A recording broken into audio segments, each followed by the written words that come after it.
Good evening and happy Sabbath, everyone. What I'm going to share to you about this evening or this wonderful Sabbath day, my dearly beloved in Christ, is the seven last plagues of Satan. So, nilagyan ko doon ng, bakit naging kang Satan ba to? Yung seven last plagues, tiningnan natin kung, kasi ang dami yung mga naniniwala na yung seven last plagues ay galing yun sa Panginoon. Pero ngayon, atin pong i-reveal, atin pong pag-aralan kung sino ba ang author ng seven last plagues. Let's bow down heads for order prayer. Great loving mighty Father in heaven, we are so grateful. You fill our hearts, O Lord, with your spirit and with the joy in expressing our gratitude as we worship Thee on this holy, wonderful Sabbath day. May we able, O Lord, to receive the fullness of the blessing of this precious gift of salvation and this commemoration, O Lord, of your creation that you made wonderfully, perfectly the world and you restored it, Lord, through your Son Jesus Christ, through the redemption by his blood on the cross of Calvary. And we always have to cherish on it that until your second coming, we always be faithful and we always, Lord, be grateful unto thee. We ask, O Lord, for the understanding, especially this is one of the controversial topic, and many who don't want uh, to know more about these topics. They're trying to avoid because they thought that these seven last plagues are coming from thee.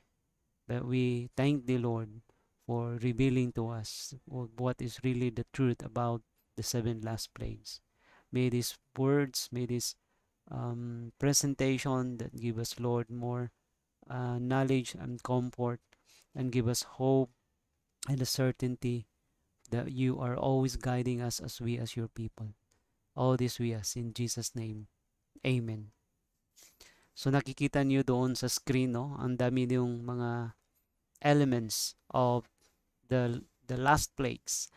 We know that these last plagues, the last events, no, before the second coming of our Lord Jesus Christ. So sino ba talaga ang author ng seven last plagues? Ano yung mga dahilan bakit mayroong seven last plagues? Kasi yung paniniwala natin na yung seven last plagues ay bigla lang, para lang siyang ano ba, na lalabas na walang dahilan.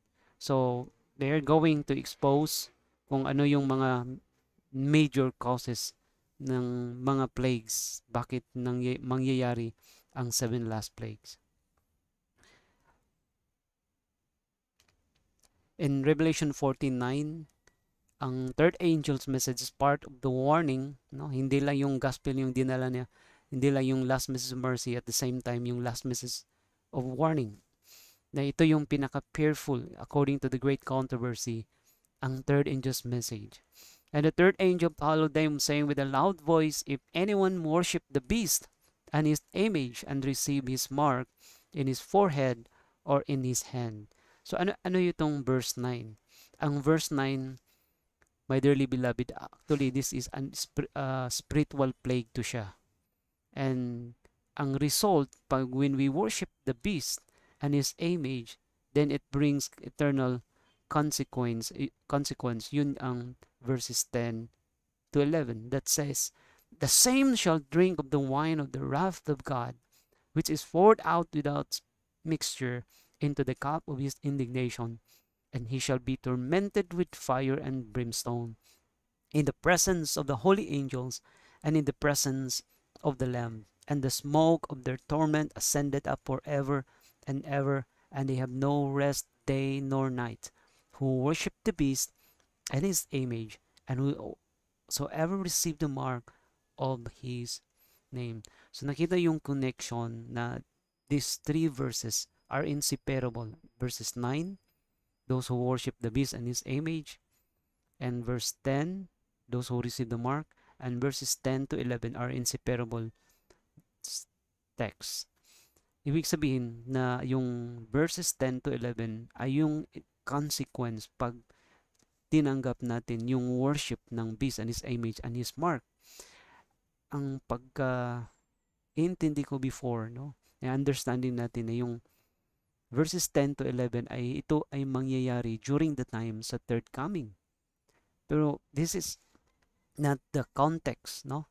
So marami na misapply natin yung verses 10 to 11 kasi yung verses 10 to 11 this is symbolic, no? Hindi to siya literal na mangyayari during the third plague. Kasi ang 10 to 11 actually ito yun ang 7 last plagues, no? Tingnan natin mamaya na 'di ba nandoon nakikita natin yung wrath of God, the same shall drink of the wine of the wrath of God. So kailan to ibubuhos? Doon sa 7 last plagues. Iba din yung context niya nito. Hindi mo siya pwede i-apply doon sa third plague because ang context sa verse 9, ang pinaka-thought niya sa verse 9 ay within the context sa doon sa nag-worship sa beast and his image in his and receive his mark in his forehead or in his hand. How about those in the time of Noah, in the time of Abraham, in the time of sa Sodom and Gomorrah? Wala pa naman yung beast doon at saka image. So hindi mo siya pwede mai-apply sa lahat ito. Only those who worship the beast and his image. So yun ang context niya. So hindi mo siya pwede ihiwalay itong verse 9 kasi ito yung pinaka-thought niya eh. And then yung verses 10 to 11, ito yung consequence. So in this context, ito siya ay ma-apply only sa 7 last plagues before the second coming. Yun yung ang context niya. So pag-aralan pa natin, no, i-explore more natin sa susunod na mga slides. Okay. So yun ito siya. Nakikita nyo yung verse 9 ay spiritual plagues yun kasi it involves with enforced worship and enforced mark.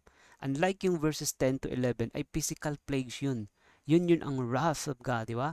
Kasi yung verse 1 ng yung first plague ay nabanggit doon na yung makatanggap ng vial na grievous and noisome sore are those who worship the beast, who receive the beast and his image. So yun ang connection niya. So ang verses 10 to 11 ay physical plagues. Yun yung wrath of God. Yun ang 7 last plagues. So these two plagues are inseparable. Meaning, they are both spiritual and physical plagues. Ang verse 9 ay enforced worship and enforced mark. That is spiritual. Ang verses 10 to 11 ay physical plagues. In other words, our preparation in the last days, both spiritual and physical. Meaning it's a holistic salvation ang kailangan natin na hindi tayo matatamaan ng both ng spiritual plagues at saka physical plagues. The moment when you receive that spiritual plagues ay matatamaan ka din sa physical plagues because they are inseparable. So there are only 4 major events na kailangan natin ng paghahandaan, no? Including here the second coming. So what are those 4 major events na kailangan natin ngayon, no, for the preparation that in order for us that we can obtain na-attain natin yung full and complete salvation. Now we are now in the sealing time. Both spiritual and physical preparation to for the perfection of our character, the character of love na makikita natin sa Revelation 7:1 to 4. And many times, no, sa pen of inspiration, yung sealing ang sealing ay yung preparation for the perfection of the character of love. But tin-emphasize natin ngayon yung temperance. Kasi ang dahilan, no, marami yung defects ng character natin. It is because of intemperance. Wala tayong temperance. So in other words, kasi both spiritual and physical preparation ng character natin na kailangan na ngayon pa lang magkaroon na tayo ng character na mabubuhay tayo ng bread and water alone. Ibig sabihin na kaya natin kung ano lang ang nandun, hindi tayo maghahanap kung wala doon sa ating table. Di ba? So, ninona ko yung effect, yung 7 last plagues. Kasi ang 7 last plagues ito siya ay physical death of the earth. In other words, during the 7 last plague ay yun ang way ni Satan to destroy the whole earth. Meaning that's physical death of the earth. Wala kang makakain doon. Papatayin niya ang earth. Ito yung chapter Revelation 16. Kaya kailangan natin na paano tayo, kasi mag-undergo tayo ng 7 last plagues. Though we are still at that time, pero real yun eh. Hindi to siya spiritual battle, yung 7 last plagues. Real to na physical battle. Kailangan natin na magkaroon na tayo ng character na bread and water ay mabubuhay tayo. So yung cause na bakit nagkaroon ng 7 last plagues because of the spiritual plagues. So ang Sunday law, tinatawag natin to na little time of trouble. Ang 7 last plagues ay great time of trouble. So spiritual siya, enforced worship and enforced mark. Yun yung binabasa natin kanina, yung Revelation 14:9-11. And dito din yun ang during the time sa Sunday law ay yung final separation between wheat and tears na makikita natin sa Revelation 22 verse 11, no? So ito yung major events na kailangan natin ng preparation, especially kasi darating to yung 7 last plagues, darating din yung Sunday law. Kung malapit ng Sunday law, mas malapit ang 7 last plagues, mas malapit yung Sunday law, how much more today? So wala na ibang time for the sealing, for the working of our development of the character. Then, that time, after the 7 last plagues, ay yun na yung second coming. So doon sa second coming, tayo ang full and complete salvation, the final salvation, na doon tayo spiritually and physically restored. So ito yung 4 major events na kailangan natin ng paghahandaan. So, inuna ko yung 7 last plagues before the Sunday law para magkaroon tayo ng idea ano ba yung, at least we have brother, no, understanding about the 7 last plagues, na ito pala ay physical plagues to siya, the physical death of the earth. So hindi natin to pwedeng i-spiritualize kasi yung spiritual battle natin doon pa lang sa Sunday law ay doon yun ang spiritual battle natin, doon yung final battle ng spiritual. Pero yung 7 plagues ay physical na yun. Kaya huwag natin tong ihiwalay. So this time for the sealing, not only the spiritual as well as also the physical plague. I hope na nagkaroon tayo ng idea or understanding kahit kunting light lang regarding these 7 last plagues. So let's start sa first vial of the 7 last plagues. In Revelation 16:1, and I heard a great voice out of the temple saying to the 7 angels, go your ways and pour out the vials of the wrath of God upon the earth. Di ba yung Revelation kanina?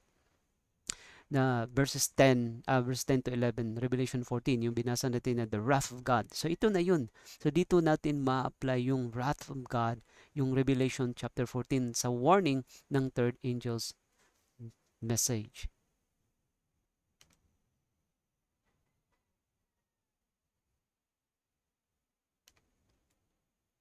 So sino ba yung author ng 7 last plagues? Walang iba ay si Satan. So it is a contradiction sa ating understanding, no? Kasi ganun din yung sa akin before na yung author ng 7 last plagues ay galing ng Panginoon. So ito yun ang problema, no? Pag wala tayong understanding sa Bible language. So ma-misrepresent natin yung character ng Panginoon. Though yung principle, yung wrath of God ay iba din yung wrath ng tao at saka wrath of God. Hindi natin pwede na i-equate yung wrath of God and wrath of man. Your thoughts are not my thoughts. Your ways are not my ways. No, yung sabi ni Isaiah, the prophet Isaiah. So ang author, so saan ba natin mababasa na yung author ng 7 last plagues ay si Satan? Okay. 'Di ba binanggit natin na yung first na kind of preparation, yun ang sealing. So doon mababasa natin yung 4 winds sa Revelation 7:1-3 na hinohold pa yung four winds kasi we are still in the process of the sealing time. In Maranatha 2:5-8 priority, I saw that the four angels would hold the four winds until Jesus' work done in the sanctuary. Pagtapos na yung work na sa sanctuary, then come the seven last plagues. So in other words, yung four winds ay seven last plagues. So these two events are inseparable. Yung sealing, after that, yung effect niya ay magkaroon na ng seven last plagues. Hindi ko sinasabi na walang yung sandilo. Mauna yung sandilo, pero whether like that, they are still inseparable sa four winds, your seven last plagues. So sino yung author ng winds or seven last plagues? So pareho lang yun ha. Ang four winds or seven last plagues. The winds or the seven last plagues will be the stirring up of the nations to one deadly combat, while the angels hold the four winds or the seven last plague. Ano da yung four winds? The power of Satan, forbidding the terrible power of Satan to exercise in its fury until the servants of God are sealed in their foreheads. So sino yung author ng four winds or seven last plague? Ay si Satan. Another, that which has been held in control is to be let loose. So ano yung nang ibibitawan na hindi napipigilan ng Panginoon, i-remove na niya yung restraining power niya? Yun ang four winds or the seven last plagues. And the sandilo, the angel of mercy is folding her wings, preparing to step down from the throne and leave the world to the control of Satan. So after the sealing time, so ma-withdraw na yung restraining spirit, and then that's the time, the seven last plagues, na maging under control na siya ni Satan. So in other words, ina-allow na ng Panginoon. God permits Satan to execute the final judgment to those who are disobedient to His word. When Jesus leaves the most holy, His restraining spirit is withdrawn from rulers and people. So they are left to the control of evil angels. Ayun. So ang daming quotation, no? About sa sino ba ang author ng four winds or seven last plague or the great time of trouble. Ito yung pinaka-saddest part sa mga Seventh-day Adventists. Because we whether like it or not, maraming hindi tatanggap sa last message of warning and the last message of mercy. So, nakita na ng ating propeta na in the last days, mayroon talagang tatanggap sa seven last plagues. I was shown the company present at the conference, said the angel, some food for worms, some subjects of the seven last plagues. Some will be alive and remain upon the earth. So mayroon yung buhay at the time, because yung seven last plagues, wala na ibang event na mangyayari doon, wala na ibang next, ay ang second coming. So ito yung second to the last na event, no, sa second coming. Kaya nga mayroong mga buhay. No, so paano natin na ma-escape na hindi tayo matatamaan, no? We will not be subject to the seven last plagues. Kaya nga kailangan natin pag-aralan kung ano yung seven last plagues in order for us na magkaroon tayo ng idea na hindi tayo matatamaan sa seven last plagues. So ano yung first plague? And the first went and poured out his vial upon the earth, and there fell a noisome and grievous sore upon the men which had what? So, ayan, nakita natin na ang matatamaan sa plague, the first plague are those who what? Received, who worship the beast, spiritual plague. So, who accepted the spiritual plague sa beast and his image, ay matatamaan sila din sa physical plagues, the noisome and grievous sore. So ano ba yung sore? Sa Greek word na sore ay yun pala ay isang helkos, meaning particularly in the context of a wound, or also it's really a physical plague, or yung sa word na ulcer na yan, sa atin yun is consider na yun na cancer, or related to physical pain or digestive problem. So saan ba yung ulcer, di ba? may connection siya sa digestive problem, or meaning because of our unhealthy lifestyle. So may connection siya sa health, sa physical health. No, ano ba ang update ngayon? Ano na bang nangyayari sa mundo ngayon? Like especially sa Amerika. According sa mga latest news ngayon na si Bill Gates, he is the biggest farmland owner in the North America. Sabi dito, ito siyang video, no, in-screenshot ko yung sa video clip, na Gates alone holds over 275,000 acres across 19 states. Imagine that. Bakit ba si Bill Gates ay bumibili siya ng maraming lupa, farmland sa North America? Ano ba yung plan, no? The moment na ito si Bill Gates, mayroon namang siguro tong kababalaghan na ginagawa niya. Ang gawin nila pala ay maggagawa sila ng fake na meat. According here, the China Bill Gates buying US farmland. Yeah, and what he's trying to do is now is for the food industry. So in other words, i-control nila, i-monopolize nila yung food industry, na mag-create sila, maggawa sila ng sarili nilang pagkain, no? Nakakainin ng mga Americans ng genetically modified meat or fake meat. Anong sabi niya dito? Na ang Americans, no, na yun ang ipapakain ni Bill Gates sa lahat ay yung fake meat. Ano yung na meat? Especially yung beef. According here that rich countries should only eat what? Synthetic beef, says Bill Gates. So ito din yung ipapakain niya ni Bill Gates, yung synthetic beef. So in other words, gagawa sila by the tissue sa tissue, no, ng beef, ng meat, and then doon na nila gagawin yon na makaproduce sila ng sarili nilang beef sa laboratory lang. Hindi na siya talagang synthetic beef siya.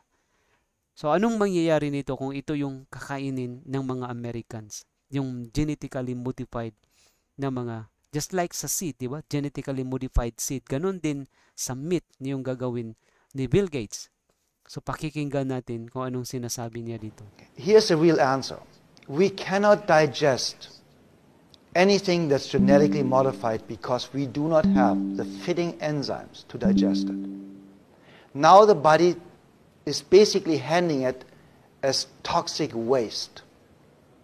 And this is what's so dangerous.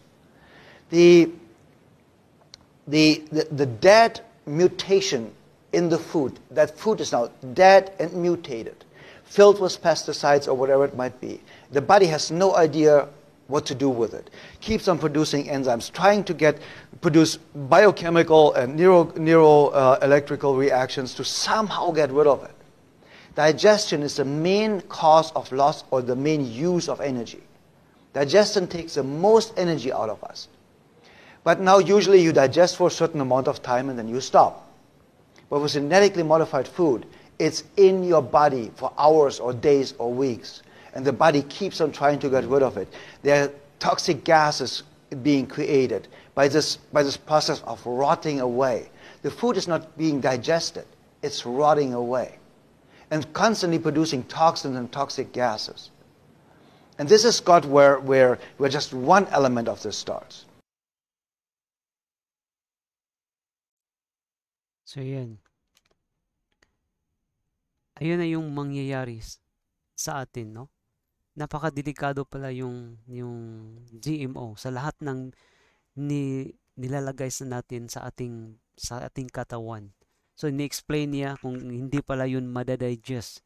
So anong mangyayari? Masisira lalo na yung digestive system natin. And then magkakaroon siya ng eventually magka-cancer ka talaga. So actually yung first plague actually is cancer yun eh. So ang dami niyang nagka-cancer ngayon. Pero until now, God still what? Pleading to His people, no? Na i-avoid natin lahat yung mga natural products of the earth, especially yung meat eating, no? Kasi lahat yun ay mga GMO na. Wala tayong lusot nito, no? in the last days. So another thing, even yung mga vegetarian, mga kumakain ng mga natural, no, na walang chemicals, ay walang lusot din kasi si Bill Gates siya pa rin yung involved nito, no?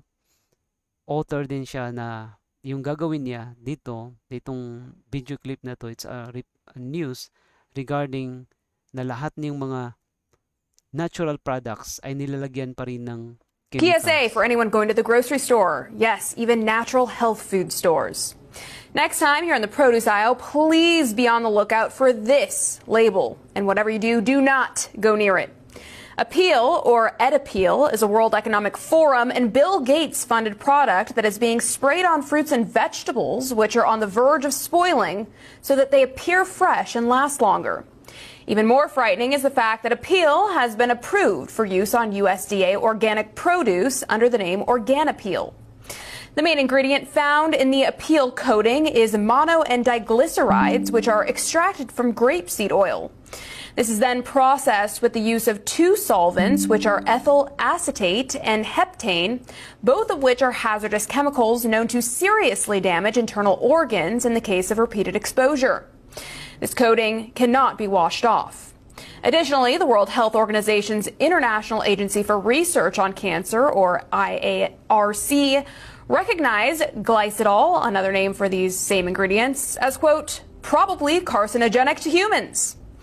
So why are they spraying this literal poison on our food? One thing is for certain. Appeal should be kept far, far away from our food supply. The ability of this $2 billion Bill Gates-backed startup to just quietly slip in to extend the life of food with absolutely zero proof of preserving any nutritional value. Ayan. Sino namang involved nito? Si Bill Gates na naman. So walang lusot even those who are mga vegetarian, mga fruitarian, mga health conscious, no? Hindi gumagamit ng mga inorganic or organic, ay tatamaan din sila. So that's why we should be careful sa lahat na nating bibilhin, no? In order na yung maging fresh pa rin, no? Yung lahat ng mga fruits, nilalagyan nila ng chemicals to preserve na para pa rin siyang fresh. Pero ano yung mangyayari? Ano yung pag tayo po ay kumakain yan? That is one way also to destroy, no, sa digestive system natin. Nakakasisira. It's a poison talaga to yung ginagawa. No, ito yun ang plagues, no? Another one, breaking news. This news, no, tinatawag to na agro-weapon. So ating pakikinggan. This couple, Chinese nationals, were bringing in a fungus which could cause blight to grain, wheat, rice, barley, maize. I think this should be considered a biological weapons attack on the United States because we need to put this into context. In 2020, Americans in all 50 states received seeds from China unsolicited. And I think that this was an attempt to get Americans to plant invasive species into our country to attack our agriculture. This year, Temu, the online Chinese site, sent seeds unsolicited into the United States. So this is part of a long-term campaign to destroy our agriculture, and we should treat it as an attack, which means that this couple should not be treated through the civilian courts. I think that this is much more serious. How did they catch him, Gordon? Was it just they were trying to board a plane, or they were trying to get off customs, get through customs once they got here in the United States? In Detroit, yes, and just sharp-eyed customs inspectors. Plus, also, there's been monitoring of their email traffic. Another weapon na naman, no? Ginagamit ni Satan yung mga lahat ng mga seed, no? As an agro-weapon to destroy. So lahat ito ay isang pamaraan, no? Ang battle, ang plague pala, ang first plague ay may kinalaman lahat sa lahat ng mga pagkakainin natin, or mayroong relation talaga siya sa food or pagkain. Yun ang first plague. Related talaga siya sa pagkain.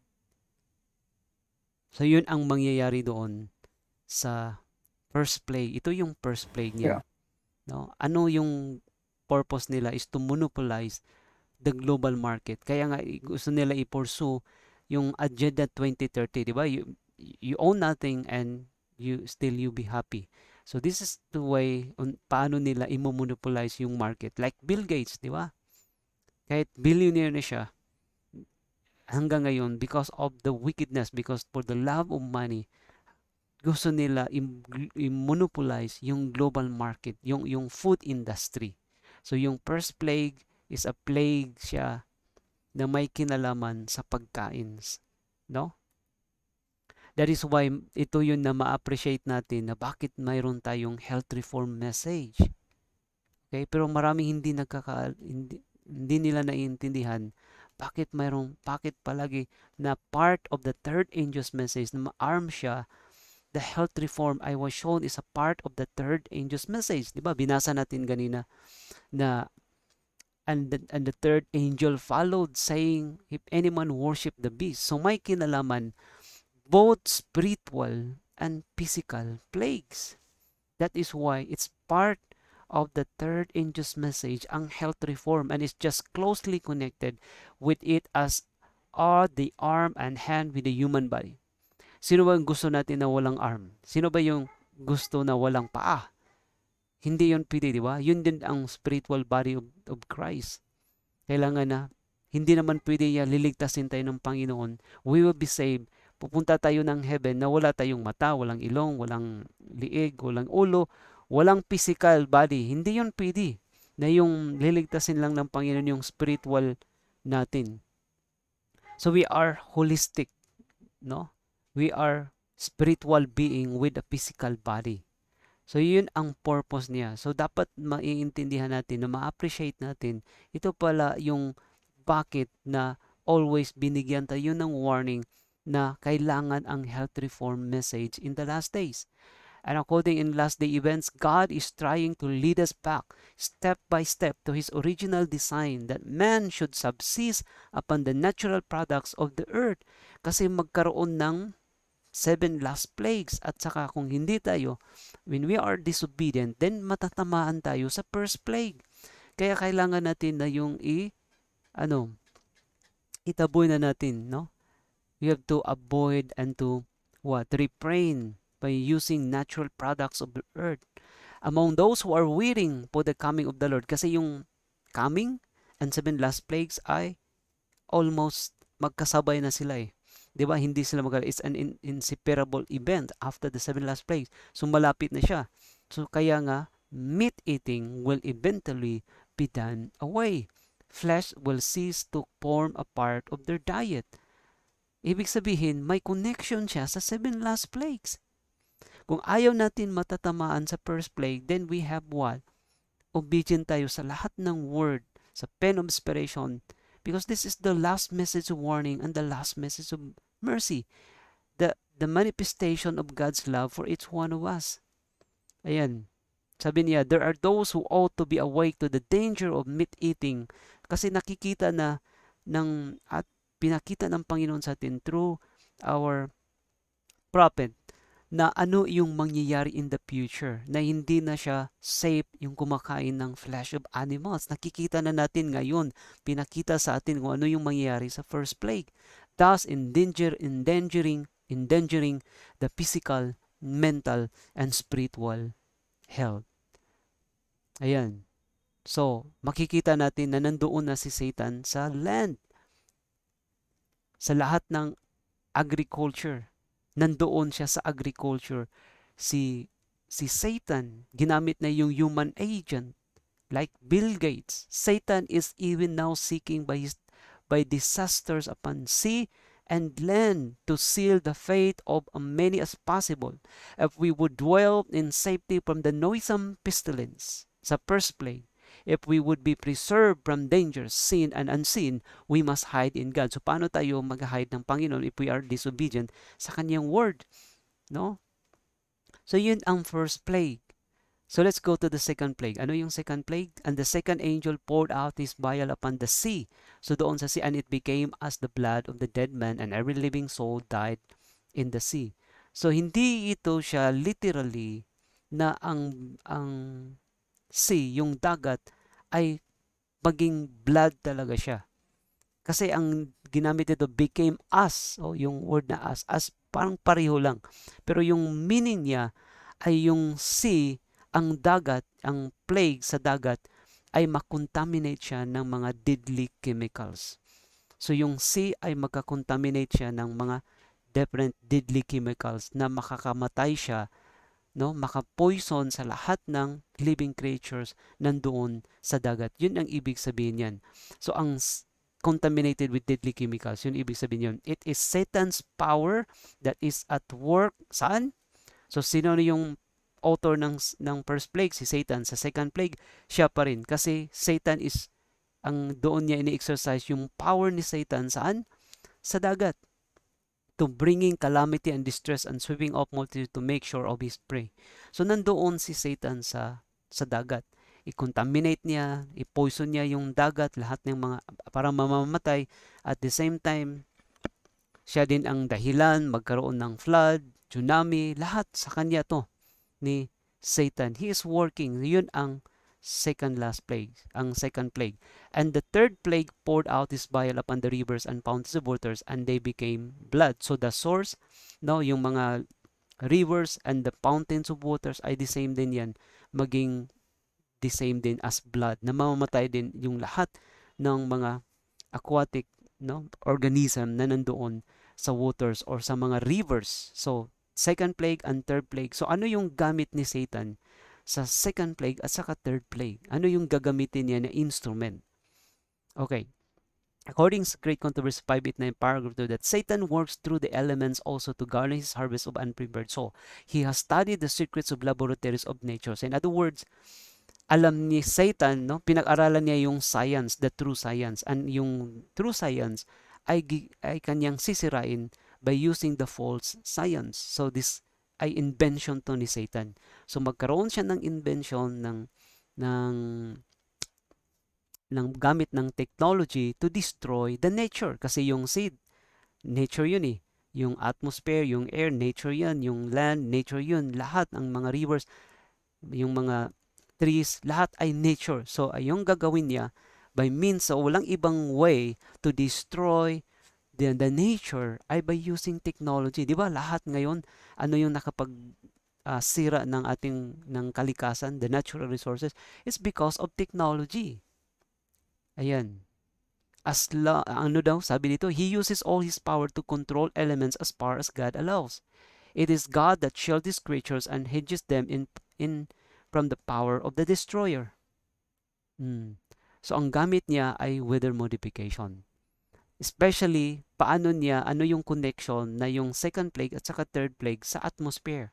So doon niya, ang way niya to destroy the sea, to destroy the sea and the rivers and the fountains of waters, ay doon siya maglalagay ng poison sa atmosphere. Okay? So Satan is working in the atmosphere. He is poisoning the atmosphere. And here we depend upon God in our lives. So ito na naman, involved na naman si Bill Gates. Ayan. So sa second plague, sa first plague, involved si Bill Gates. Ngayon, involved na naman si Bill Gates sa second at sa third plague. So ang news ngayon, na si Bill Gates daw is funding project to dim the sun. So ano yung relation? So makikita natin, no, i-explain sa mga researchers, no, mga whistleblowers, sa mga scientists, no, physicists, ang mga dahilan bakit masisira yung sea at saka mga rivers and fountains of waters by means of poisoning the atmosphere ni Satan. Sabi niya, Bill Gates is funding project to dim the sun. So makikita natin mamaya yung relation niya sa second plague sa third plague. Dimming the sun could backfire in dangerous ways. Ito daw ang sa news. So pakikinggan natin anong sabi dito. Saan yung project ni Bill Gates ngayon? Nasa atmosphere yung project ni Bill Gates ngayon. Leading scientists are now raising the alarm on British plans to block the sun. Raymond Pierre Humbert, a professor of planetary physics at the University of Oxford, said this month that the UK's gamble on solar geoengineering is like using aspirin for cancer. Calling the project barking mad, he went on, Since 2021 commentary from ourselves, the situation has grown far worse, with tens of millions of dollars pouring into the scheme, mostly from private donors. Bill Gates was an early backer, and the tech and fintech industries have piled on. Okay. So mayroon dong project yung UK ngayon, pero actually matagal na to siya eh. Gumawa na sila ng research. Mayroon na silang na-test in 2023. Ngayon, so ito na yung final nila, magla-launch sila, no, ng project sa United Kingdom na yung major funder nito is si Bill Gates na iba-block nilang sun dahil because of ngayon sa nangyayari sa tinatawag natin na climate change. So yun ang project nila ngayon. Okay? Leading science. Ayan. So ito yung tinatawag na technology nila na tinatawag nila na solar geoengineering. So makikita nyo dito kung ano yung gagawin nila na ibablock nila yung sun na lalagyan nila dito ng tinatawag na aerosol sa atmosphere. Ayan, yung sabi ni Sister White na yung vision niya regarding na si Satan, i-poison niya yung atmospheres. But where particularly sa atmosphere, dito sa stratosphere, ito yun sa aerosol na mga chemicals yan na pag nilalagyan nila dito ay magbabounce back lang, no? Yung light. So hindi siya makapag-penetrate, and also by using the clouds, mayroon din silang chemicals na ilalagay. O yun yung chemtrail, di ba? Pero ito yun ang new technology nila na gagamitin. Ayan. Tinatawag na reflective shields, ang aerosols. So, sa kanilang investigation, sa kanilang research, ito yung propaganda nila na nang dahil sa temperature, no, nagkakaroon ng effect sa tao. Mayroon dong namamatay sa global deaths na aabot siya ng 9.43% of global deaths could be attributed to cold and hot temperature. But how about yung hot temperature? While heat-related death is increased in 0.21%. Kaya nga because of the climate change, ang gawin nila ay i-dim nila ng sun. Pero ano yung effect yan ng solar geoengineering? What exactly are they spraying into our sky? So this is a video clip, no? In-interview na ano daw nang doon sa aerosol. Ano yun andun yun sa in-spray nila. Ito yung mga deadly chemicals na naka-poison siya not only sa mga sea creatures, including sa humans. Mercury, amalgam, manganese, surfactant, polymer, fiber. Imagine ito lang yung mercury, yung aluminum, barium, strontium. And then ito siya ay naka-nano siya. Ibig sabihin isang drop lang yun, no? Kasi pag uulan yun, yung solar geoengineering, yung lalagay nila doon sa atmosphere, ang mangyayari doon, even a drop lang yun, madadrop yun sa iyo, ay talagang maapektuhan yung tinatawag na pineal gland natin, and that is very sensitive yung sa central nervous system natin, at saka magkasakit ka, and that is a poison, especially yung mercury at saka aluminum. So ano daw sabi niya dito? Na ito siya pag tinatawag na to na rain acid. So doon yun babagsak yung sa ulan, 'di ba, sa dagat. So ang mangyayari ay makukontaminate daw yung mga seafoods natin. So mamamatay siya. So yun ang ginawa ni Satan by means of this technology. Sabi niya dito, and it's contaminating our seafood and so forth because of the spraying into the sky. This is what we call the solar geoengineering.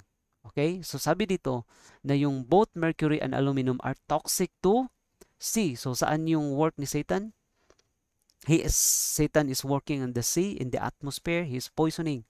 No? Sa lahat ng mga sea creatures ay toxic to siya. Mercury, particularly in its methyl mercury form, is highly toxic and bioaccumulates in fish and other marine organism. So lahat ng mga fish, lahat ng mga marine organisms ay mamamatay sila, leading to various health problems. Aluminum, while less well known, can also be harmful to marine life, potentially interfering with biological processes and causing stress. So nakikita na natin yung connection niya sa solar geoengineering na itong project nila.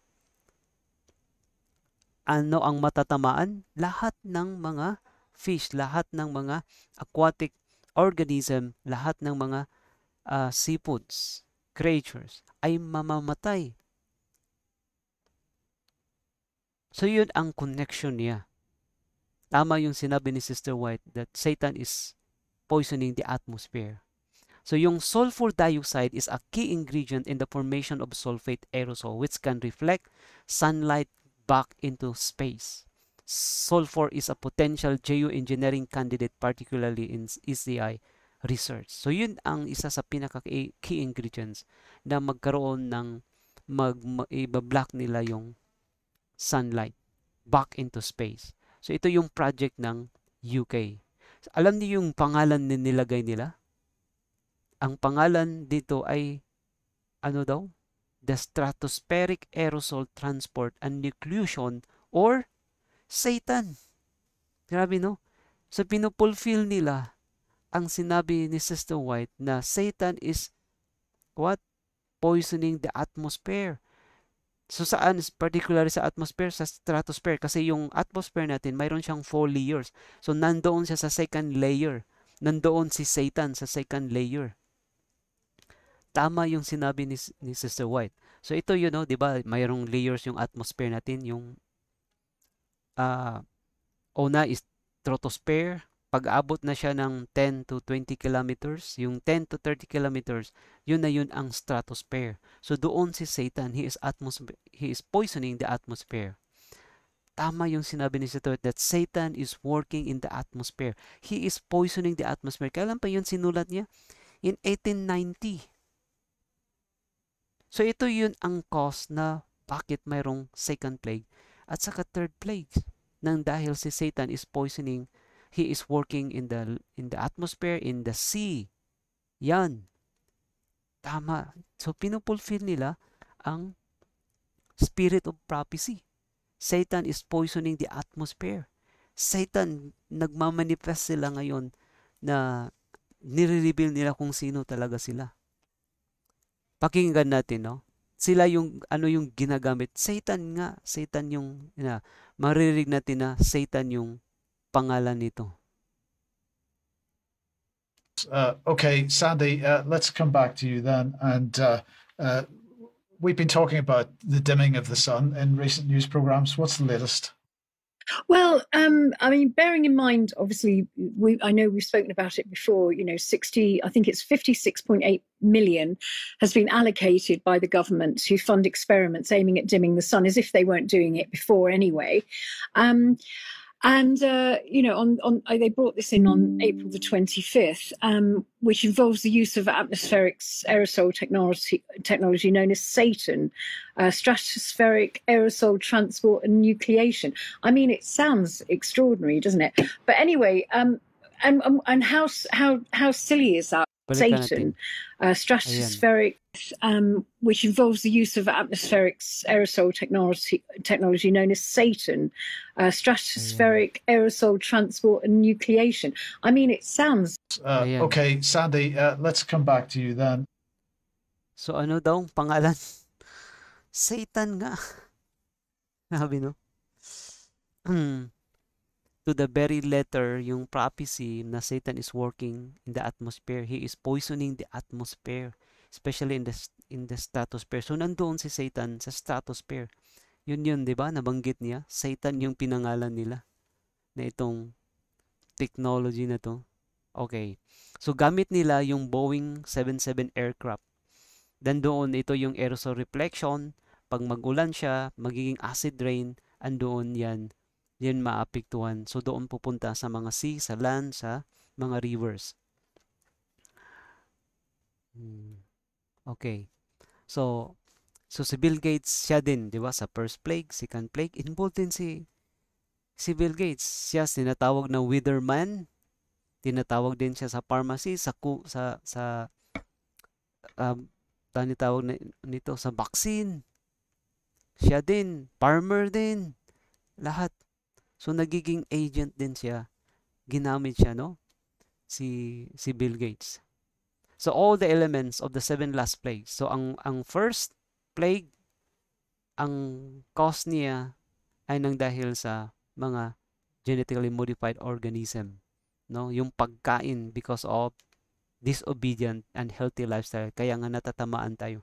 Kasi hindi tayo nag-health reform, hindi tayo nag-country living. Ang mangyayari is tayo ang maapektuhan. So because of our disobedience. So balik din sa atin. Tayo din ang sa atin din ang consequence because of our disobedience. So ang second plague, which is sa sea, yun because of the contamination of the seafoods by using the solar geoengineering and weather modification.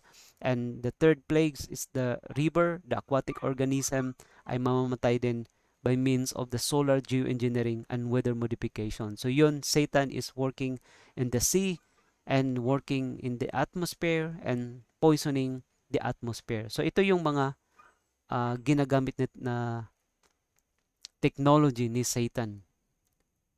No? So hindi lang siya na bigla lang lumabas yung plagues na walang dahilan. Meron yung cause. At least ma-explain natin na kasi science to eh. A false science ang ginamit ni Satan, no? Technology ang gamit ni Satan. Kaya ma-appreciate natin kung ano yung safety natin. Our only refuge is, walang iba, is ang country living. Pure air, sunlight, abstemiousness, rest, exercise, proper diet, the use of water, trust in divine power. These are the true remedies.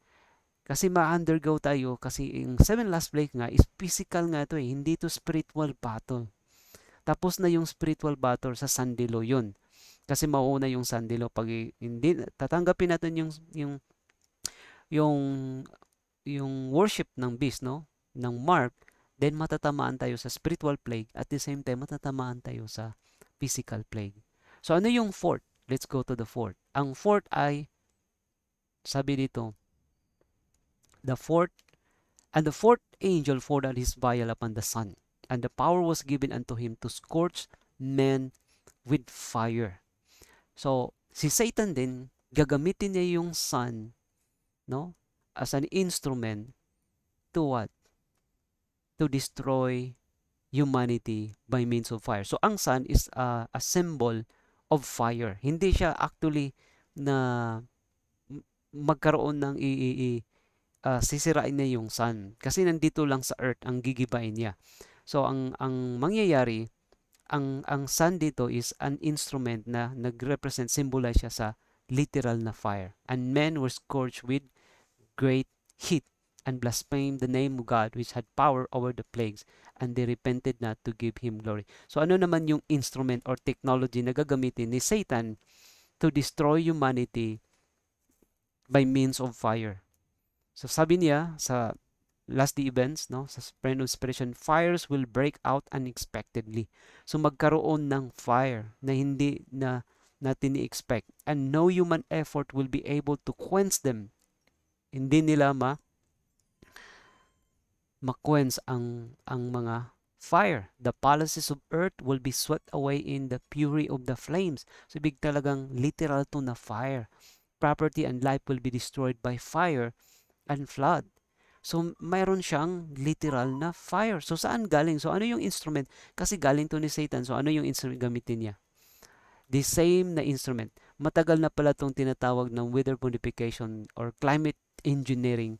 In 1959, ginagamit nila to sa gawa sila ng hurricane, tsunami, mag-flood, and then sa fire din ginagamit nila itong weather. 1959 ito, no? So, ginagamit to pala, research ng weapon pala to, ng military weapon. Sabi dito, the forest fire as a military weapon. Final report, June 1970, U.S. Department of Agriculture, Forest Service. Sponsored by DARPA. Sa DARPA to eh, Department of Advanced Research Projects Agency, Remote Area Conflict. No? Dati kasi, yung hindi pa masyadong na-involve yung technology, yung AI, puro lahat to ang lumalabas sa media, puro yun conspiracy theory. Pero ngayon, because of nag-involve yung technology, ay hindi na siya conspiracy theory. So, yun ang propaganda nila eh, para yun behind yung project nila na para hindi sila makikita, no? Yung ano pala yung ginagawa nila.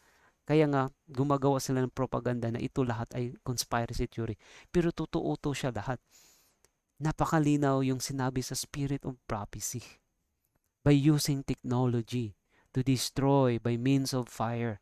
Sa technology nila. Ayan, technology yan. Like, for example, I don't know if kung tayo ay nakaalala tayo, we can remember last 2 years ago, yung wildfire sa Hawaii, sa Maui. Actually, climate geoengineering yun. So, atin panoorin yung video clip na to regarding sa Hawaii wildfire. Yeah, Dane, welcome to the show. So I wanted to talk about Maui specifically today and the weather manipulation. So it's almost 2 years now since the Maui wildfires. And as you saw in our previous report, as Natalie mentioned, they have not rebuilt these homes along the coast. They have not been approved for permits along the coast, clearly. They have been allowed to rebuild a little bit more inland, but this looked like a land grab from the very, very beginning. And right away on our show, we were saying directed energy weapons or weather manipulation. Clearly something seemed to be going on here. But you, my friend, have essentially confirmed that, yes, in fact, weather manipulation, geoengineering, climate engineering has been used to destroy Maui. Am I right? There's no question about that, Natalie and Clayton. Thank you for your exceptional reporting on the permit and property debacles that go with this, the agendas and objectives being carried out. In regard to what happened in Lahaina, there's nothing natural about it. And with climate engineering, those that don't understand the issue and the technology involved, they can actually manipulate and are manipulating atmospheric pressure zones, which then affects surface wind flows. So in the case of Lahaina, we had an extremely anomalous high pressure zone to the north, and there are energy weapons like HARP in Alaska that can and are transmitting extraordinary amounts of power into the electrically charged ionosphere. HARP can transmit 3.6 million watts of power. It causes an electrical chain reaction which superheats that layer of the atmosphere, and that expansion pushes downward also, and that creates the high pressure zone on the surface, which spins clockwise in the northern hemisphere, which spins upper level winds clockwise around that. So picture a clockwise spinning rotation north of Lahaina. South of Lahaina, we had a counterclockwise spinning, a very anomalous low pressure zone also being manipulated. And picture between those two, you create a surface wind field, massive surface wind flows, a bellows effect. And that is absolutely a result of climate engineering and atmospheric pressure zone manipulation. As far as the land itself, Natalie and Clayton, we had a flash drought declared 1 week before those fires were ignited. Source of ignition, separate subject completely.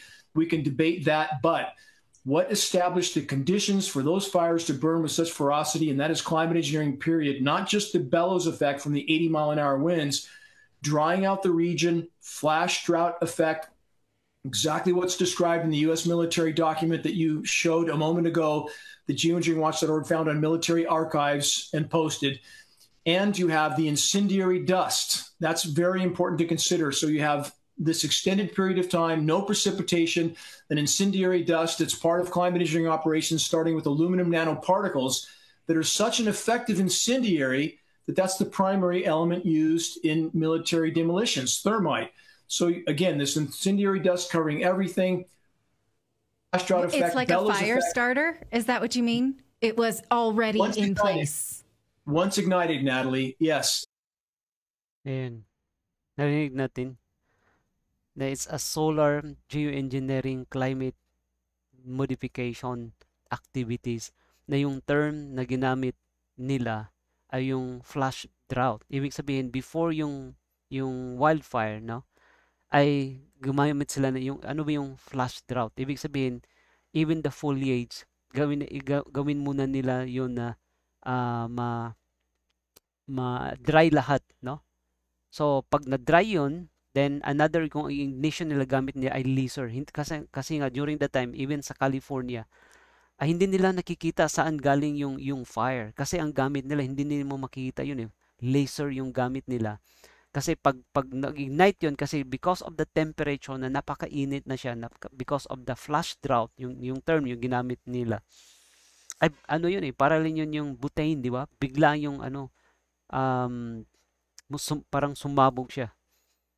So ganun yung instant destruction. So nakikita nyo kung anong nangyayari doon sa Hawaii wildfire and even sa California wildfire, lahat ginagamit nila to.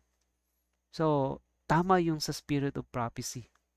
So ang fourth plague, ito yung nun pala, no? Pero this is just only an initial. Binigyan tayo ng idea, pinakita sa atin anong mangyayari sa 7 last plagues na mas worse pa nito. Pero hino-hold pa in check because God's servants are still not yet sealed. So yun ang fourth plague. Ayan, yun na ang wildfire sa nangyayari sa Hawaii. Grabe, instant destruction. Wildfire hit by the climate geoengineering or weather modification. So ilang namamatay doon. Alam niyo bakit ang ginawa nila to?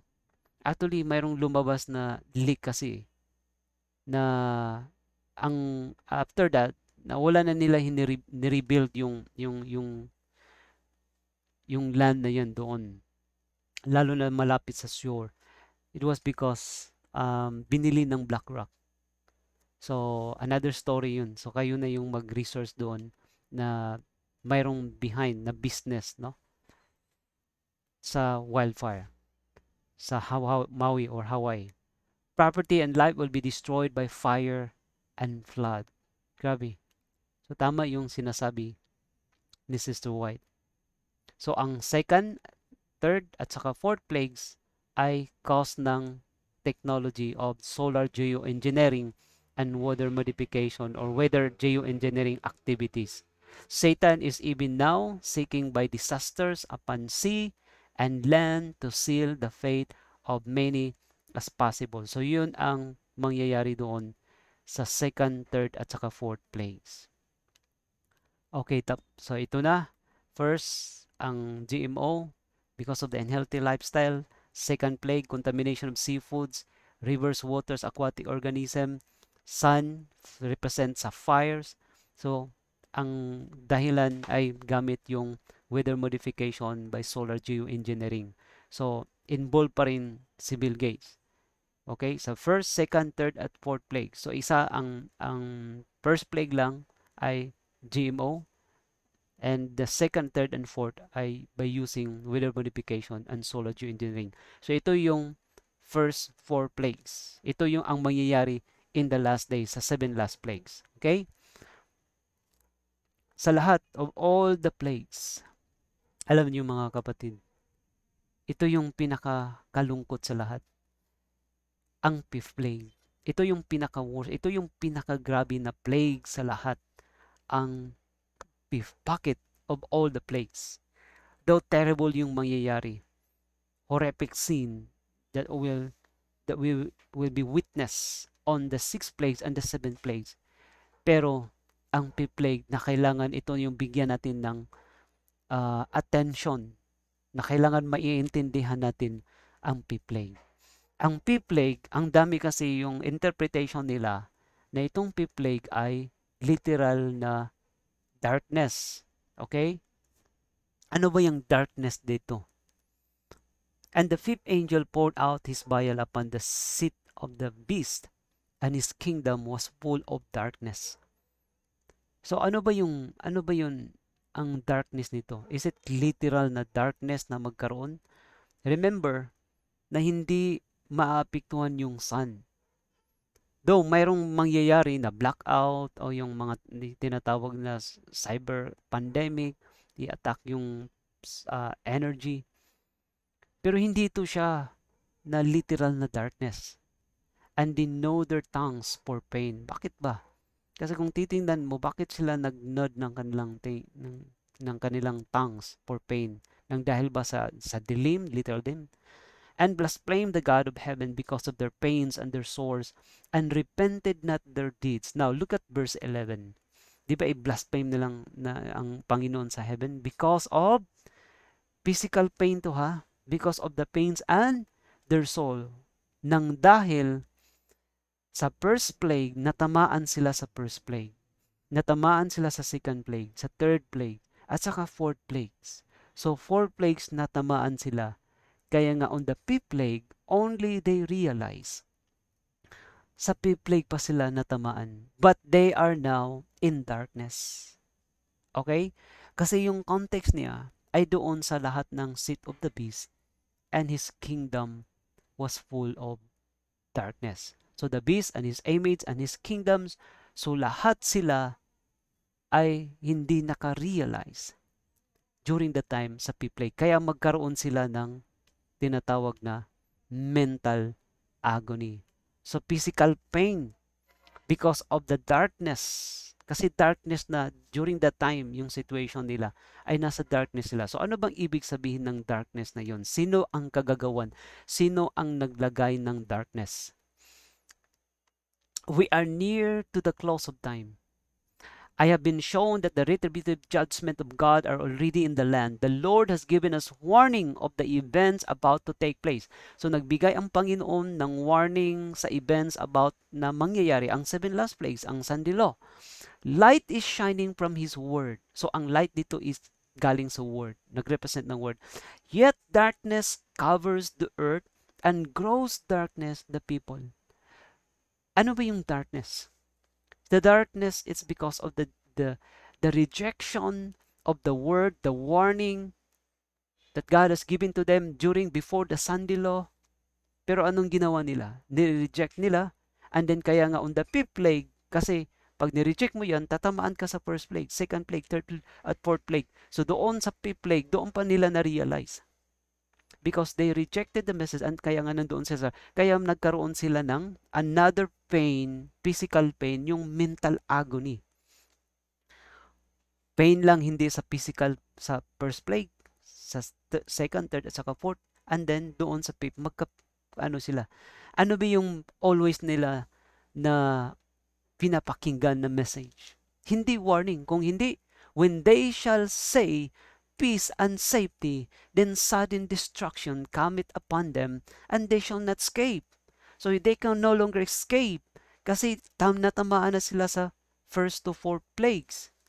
Kaya nga doon pa lang sila nakarealize sa 5th plagues. Ganon katindi yun.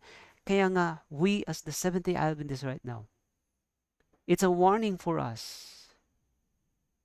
Napakadelikado that when there is a message, a warning, especially the health reform message, the country living, and all the messages for our warning, for our own good, for our safety, for our salvation in the last days, then we will be in the great trouble and we will be totally in darkness.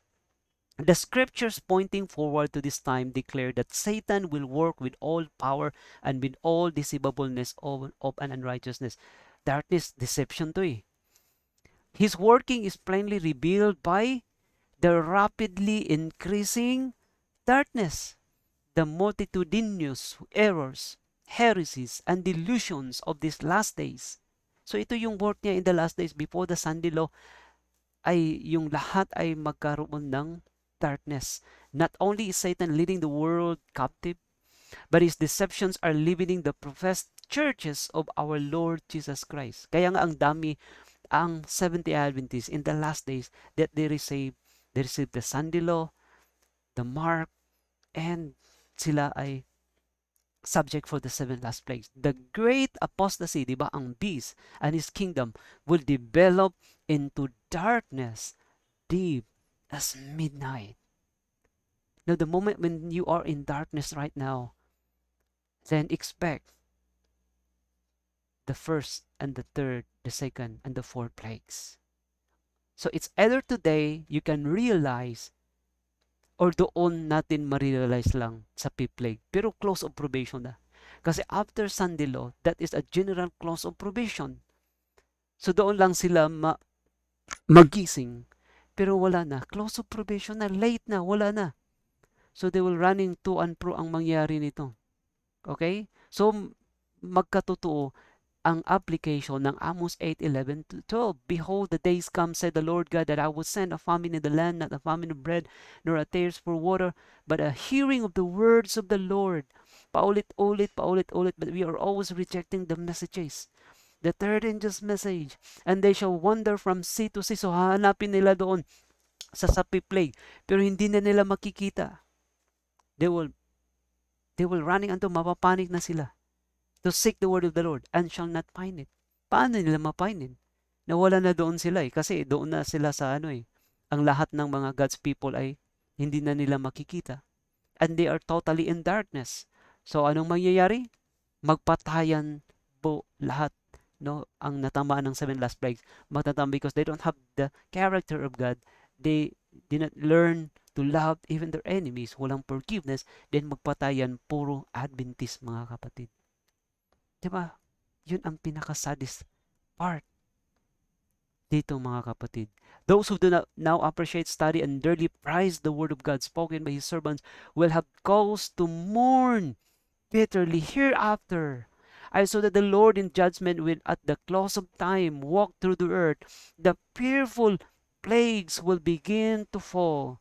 Then those who have despised God's word, those who have lightly esteemed it, shall wander from sea to sea and from the north even to the east. They shall run to and fro to seek the word of the Lord and shall not find it.